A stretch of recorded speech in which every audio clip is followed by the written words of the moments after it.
600 حملوں میں بچ جانے والا وہ کوئی عام لڑکا نہیں تھا۔ 32 سال کی عمر میں اس نے انقلاب برپا کیا اور جب تک زندہ رہا اپنی عوام کا ہیرو رہا۔ آج ہم آپ کو کیوبا میں انقلاب لانے والے ایک گریٹ لیڈر فیڈل کاسٹرو کی داستان سنانے جا رہے ہیں۔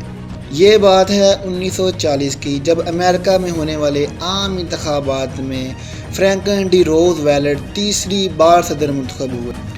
اسی دوران ان کو کیوبا سے انگریزی میں لکھا ہوا ایک خط ملا جس میں ان کو مبارکباد دی گئی اور خط میں ایک انوکھی فرمائش کر دی گئی۔ لکھنے والے نے کہا، جناب مجھے $10 کا نوٹ بھیج دیجیے کیونکہ میں نے یہ نوٹ آج تک نہیں دیکھا۔ وائٹ ہاؤس نے خط کا شکریہ تو ادا کیا لیکن $10 آج تک نہیں بھیجے۔ یہ خط لکھنے والا 16 سالہ فیڈل کاسٹرو تھا۔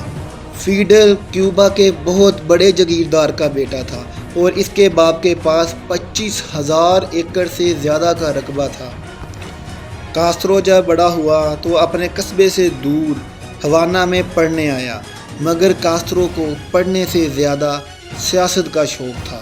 اپنے اسی شوق کی وجہ سے اس نے یونیورسٹی آف ہوانا میں لا ڈپارٹمنٹ میں داخلہ لے لیا، مگر حالات کو کچھ اور ہی منظور تھا۔ یہ یونیورسٹی طلبہ تنظیموں کا ایک گڑھ تھی اور یہاں نت نئے منصوبے، روز لڑائیاں ہوتی رہتی تھیں۔ فیڈل کاسٹرو بھی انہی تنظیموں کا ایک حصہ بن گیا۔ وہ طلبہ تنظیموں میں جاتا اور وہاں اپنے خطبات کرتا۔ فیڈل کے بولنے کا انداز اتنا اچھا تھا کہ یہ سننے والوں کا دل جیت لیتا تھا۔ 1947 میں فیڈل نے آرتھوڈوکس پارٹی جوائن کی۔ یہ پارٹی غریبوں کی زندگی بہتر بنانے کے نعرے پر چل رہی تھی۔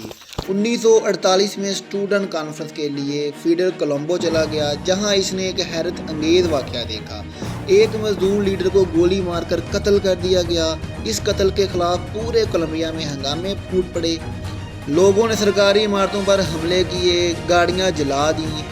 یہ سب کچھ دیکھ کر فیڈل کاسٹرو نے محسوس کیا، اگر عوام تبدیلی لانا چاہیں تو وہ کسی حد تک بھی جا سکتے ہیں۔ اس عرصے کے دوران فیڈل نے اپنی ہی یونیورسٹی کی ایک لڑکی سے پسند کی شادی کی اور اس دوران اس کی لا کی ڈگری بھی کمپلیٹ ہو گئی اور اس نے پریکٹس شروع کر دی۔ کیوبا کے صدر نے اپنے مخالفین پر بہت پابندیاں لگائیں، ان کو جیلوں میں ڈالا۔ اس بنا پر فیڈل نے حکومت کے خلاف بغاوت شروع کر دی اور 26 جولائی کی صبح فوجیوں کی ایک بیرکس پر حملہ کر دیا۔